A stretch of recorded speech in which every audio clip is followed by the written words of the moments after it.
Songo, renforcement des capacités des relais communautaires en technique d'apprentissage dans les écoles. Gao, des forains attaqués, un agent de l'EDM électrocuté. Kai, un nouveau projet de lutte contre les conflits est lancé.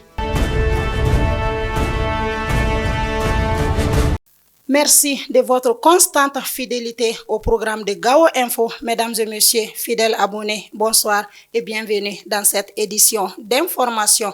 Comme je l'annonçais dans les titres, en Songo, renforcement des capacités des relais communautaires en technique d'apprentissage dans les écoles. 35 relais communautaires des écoles du cercle d'Ansongo ont débuté une session de formation depuis le jeudi 24 mars 2022 à Ansongo. Elle est basée sur la méthodologie et les techniques d'apprentissage dans les écoles. Il s'agit de leur doter de compétences en matière d'éducation afin de mieux renforcer les niveaux des élèves.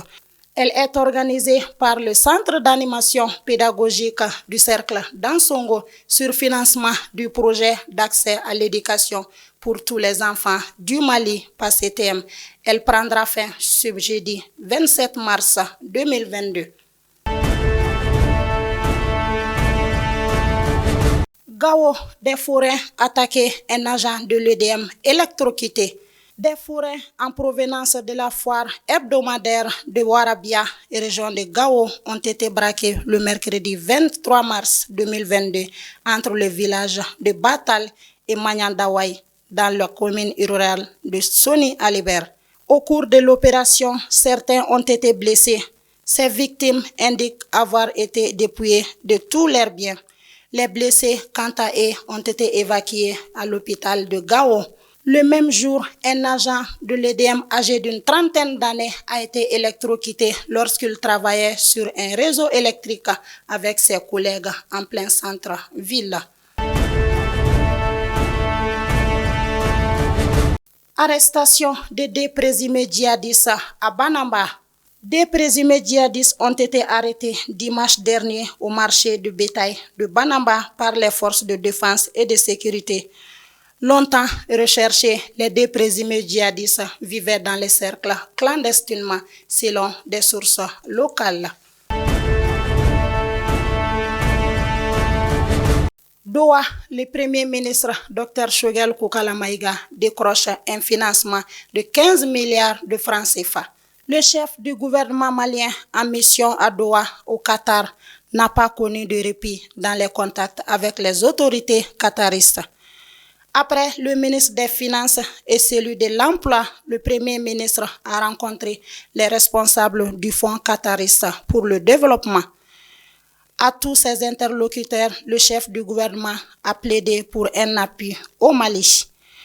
Au centre des préoccupations des autorités de la transition malienne, la question de l'emploi, surtout des jeunes, l'appui budgétaire et l'investissement dans les secteurs comme l'éducation, la santé, les infrastructures, mais aussi et surtout dans la transformation des produits agricoles, des ressources minières et animales.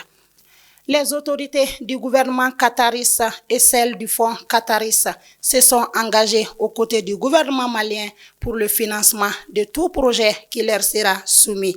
Déjà, un financement de l'ordre de 24,5 millions de dollars, environ 15 milliards de francs CFA, est déjà disponible.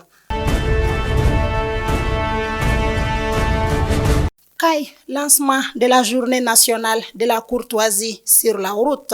Les activités de la 11e édition de la journée nationale de la courtoisie sur la route ont été lancées le jeudi 24 mars 2022 à Kai. Le thème choisi cette année est la protection des personnes en situation de handicap dans la circulation routière.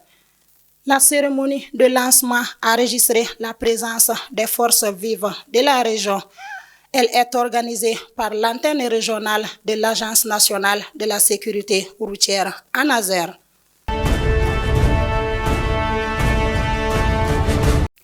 Toujours dans la région de Kai, un nouveau projet de lutte contre les conflits est lancé. Ben Nibasigi, c'est le nouveau projet qui vient d'être lancé à Kai.